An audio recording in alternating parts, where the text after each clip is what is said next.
Halo semuanya, perkenalkan nama saya Melania Bleslastika Hulu NIM 8599000661 Pukcar Alasa UPBBJ UT Medan. Nah, pada video kali ini, yaitu pada video praktikum IPA di SD, saya akan membuat video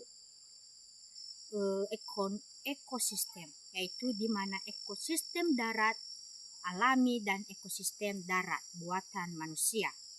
Nah, adapun tujuan dan sebelum kita masuk pada pembahasan, bahan dan alat yang saya gunakan itu alat tulis, pulpen, dan alam sekitar. Nah, seperti yang saya bilang dari awal, adapun tujuan pada percobaan saya kali ini ada 3, yaitu mengidentifikasi komponen biotik, anbiotik, dan ekosistem darat alami dan buatan. Yang kedua, menganalisis perbedaan interaksi makhluk hidup di ekosistem alami dan buatan. Ketiga, menyajikan data hasil pengamatan dalam bentuk tabel untuk menilai keseimbangan ekosistem.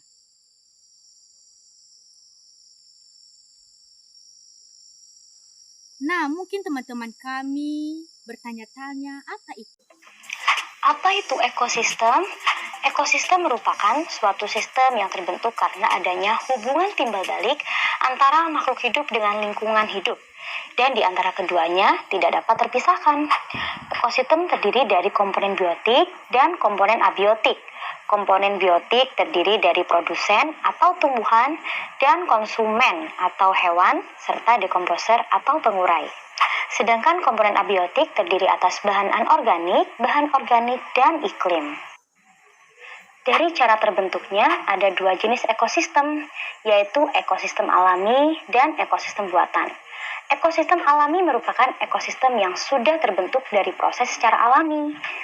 Sedangkan ekosistem buatan merupakan ekosistem yang sengaja dibuat oleh manusia dengan tujuan untuk menjaga keseimbangan hidupnya di dalamnya. Contoh ekosistem alami adalah hutan, padang rumput, gurun, gunung. Sedangkan contoh ekosistem buatan adalah sawah, taman, dan kebun. Kali ini kita akan melakukan praktikum tentang ekosistem darat alami dan ekosistem darat buatan. Adapun alat dan bahan yang harus kita siapkan adalah lembar pengamatan, alat tulis, aplikasi barometer, serta lingkungan sekitar. Yang pertama, kita akan menuju ekosistem darat alami, yaitu hutan.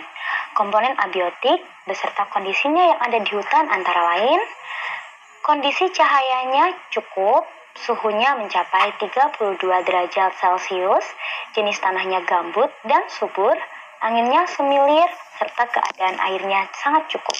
Kemudian kita akan mengamati komponen biotiknya yang terdiri dari tanaman dan hewan.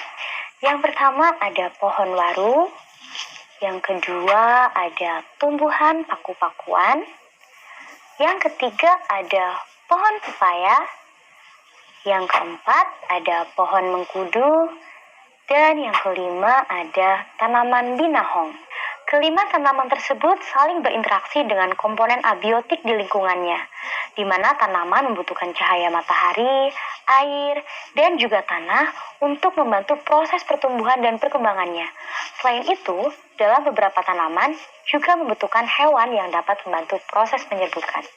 Selanjutnya kita akan mengamati beberapa hewan. Yang pertama ada lebah, yang kedua ada laba-laba, yang ketiga ada kutu putih, yang keempat ada semut, dan yang terakhir ada kupu-kupu merbabu. Hewan-hewan tersebut juga berinteraksi dengan komponen biotik dan abiotik di lingkungannya. Mereka membutuhkan air, oksigen, dan makanan untuk terus bertahan hidup dan berkembang biak.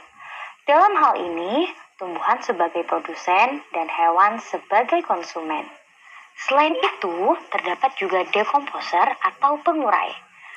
Mereka adalah makhluk hidup atau organisme yang memperoleh energi dengan cara menguraikan sisa-sisa makhluk hidup lain yang sudah mati.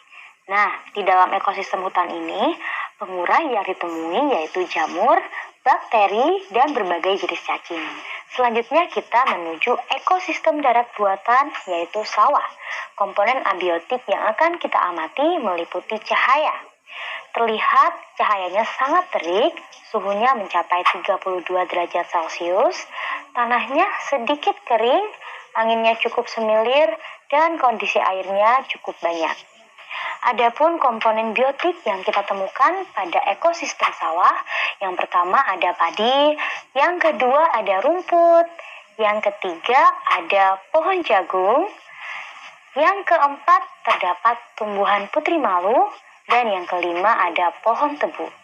Semua tanaman tersebut saling berinteraksi dengan komponen abiotik, di mana mereka membutuhkan cahaya matahari, air, dan tanah untuk membantu proses pertumbuhan dan perkembangannya. Selain tumbuhan, komponen biotik lainnya adalah jenis-jenis hewan.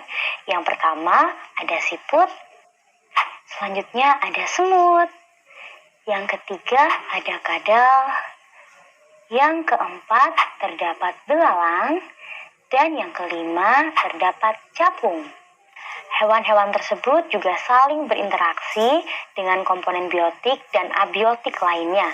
Mereka membutuhkan air, oksigen, dan makanan untuk terus bertahan hidup.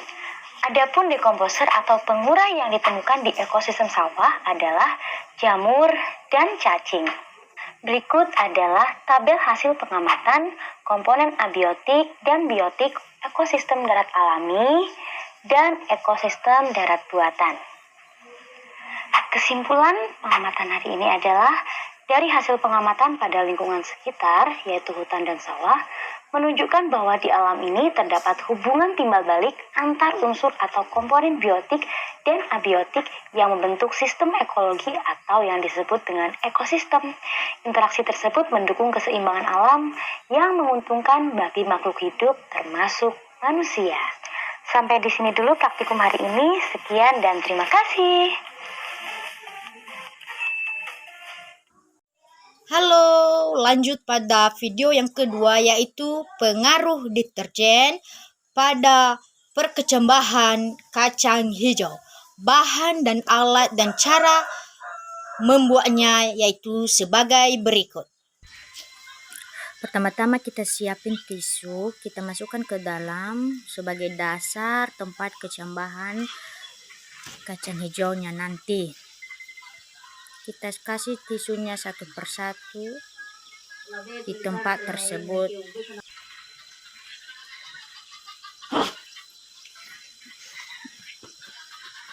Kita lipat, kita sesuaikan.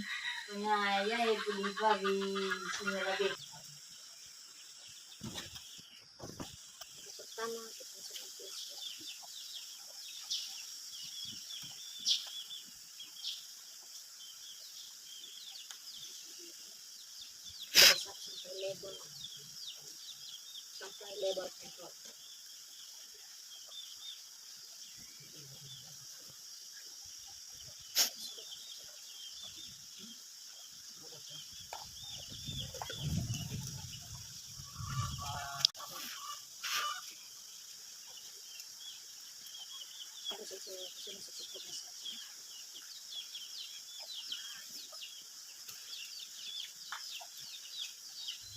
Nah, setelah semuanya tisu kita kasih dalam tempat kacang hijaunya kita taruh, lalu kita ambil kacang hijau yang sudah kita rendam, yang kita ambil yang tergelam saja, lalu kita kasih satu persatu, jumlahnya sesuai dengan yang kita mau saja.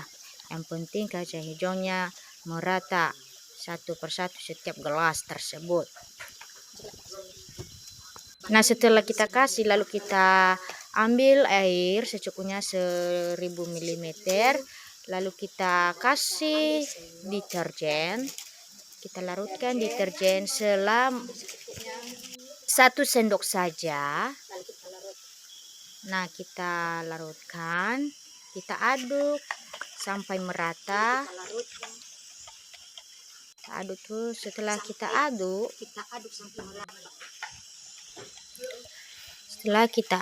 sampai merata,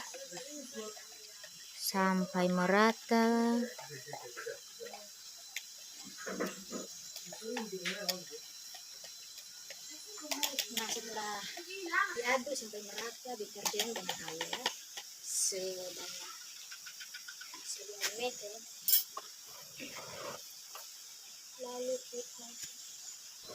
lalu kita tuangkan ke label 100 yang pertama, lalu kita tambah lagi sampai 1000 ml lagi, dan kita kasih pada, jangan lupa diaduk, 100 ml.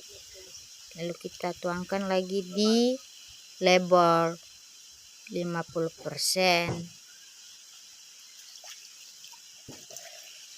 tambah airnya sampai 1000 ml, lalu kita kasih di label 25%. Begitu terus pada sampai label seterusnya.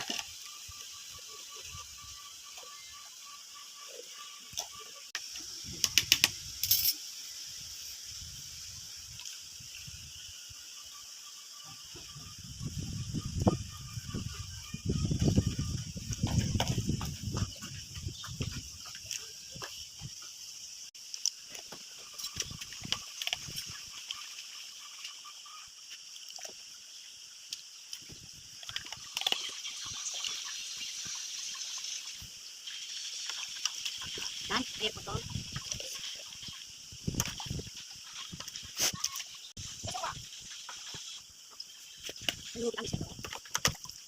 Nah, setelah itu kita ambil sendok, lalu kita siram kacang hijaunya 1 sendok setiap label yang telah kita berikan label. Itu juga sampai seterusnya. Ya guys, setiap label sudah saya tuangkan kacang hijau, dan begitu juga airnya.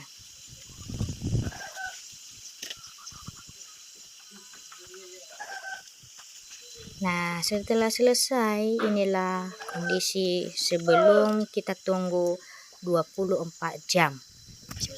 Kita tunggu selama 24 jam, lalu kita melihat perbedaannya. Kacang hijau yang telah dilarutkan dengan deterjen.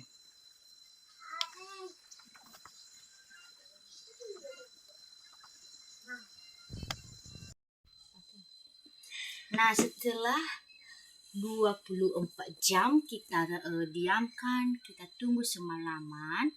Sekarang kita buka hasil larutan deterjen terhadap pertumbuhan kacang hijau. Nah, seperti yang kita lihat pada label 100, kondisi dalamnya kacang hijau agak sedikit menghitam, agak sedikit gelap. Nah, label 2 yaitu 50%, kondisi di dalamnya agak sedikit gelap, cuman 2, yang lain masih berwarna hijau, tapi sudah mulai berkecambah. Tunasnya sekitar 2 mm.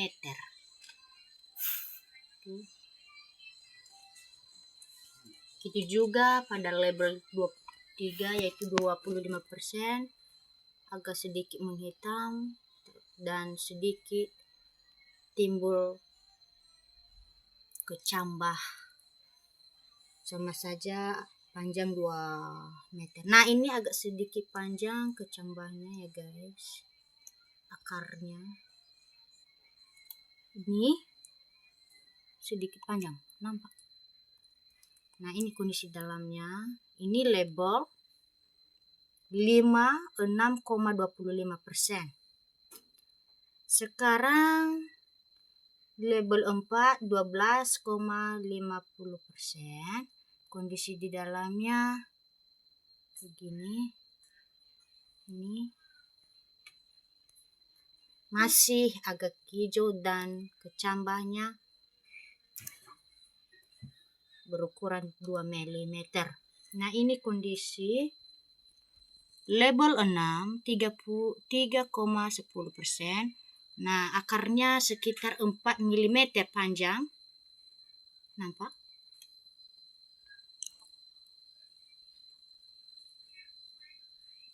Lebih subur dan prosesnya agak sedikit cepat.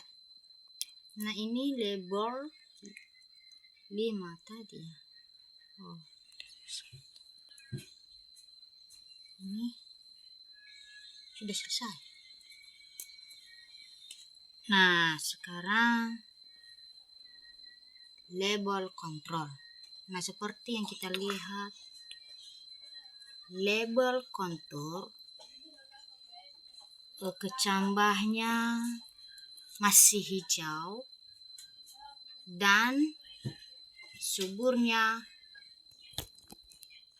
sedikit lebih panjang akarnya dari yang lain. Nah, sekarang saya siram label 100. Ini label 100 saya siram dengan air deterjen label 100. 1 sendok saja. Begitu juga label 250, ini 50. Label 3 25%. Ini label 12,5%.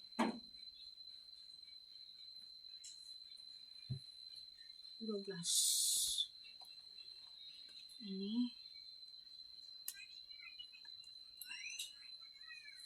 label 6,25%. Label 3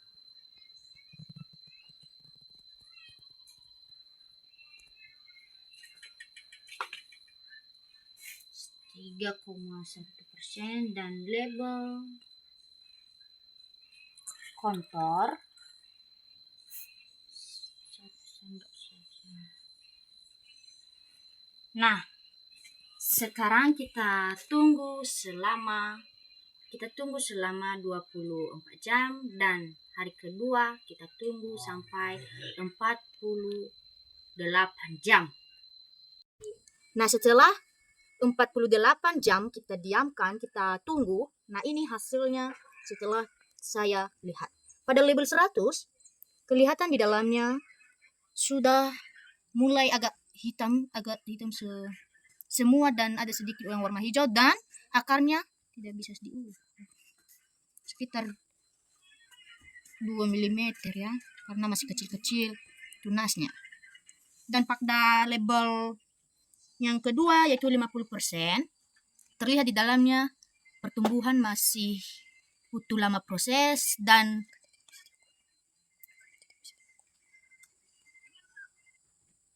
sama ukurannya masih 2,5 mm. Nah, ini pada label ketiga 25%, di dalamnya mulai timbul warnanya agak mulai berubah, agak ada kekuculakan dan akarnya kecambahnya masih kecil-kecil sekitar 2,5 mm.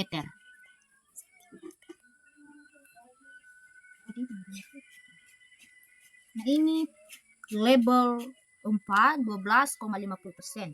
Nah, di sini akar kecambahnya sangat panjang ya.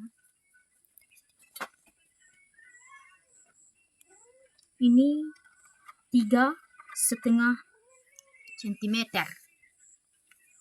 3,5 cm ini. Nah, ini pada label ke-5 6,25 cm. Ini kondisi dalamnya. Di sini ada satu kecambah warna hijau mengeluarkan daun. Daunnya ada 2, tapi masih belum terbuka semuanya. Dan ini posisinya. Tidak bisa saya ukur, tapi ini penampakan yang sudah terbuka. Daunnya 2. Nah, ini 4. Nah, ini label 6, 3,10%. Entah kenapa ini. Tidak bisa saya ukur.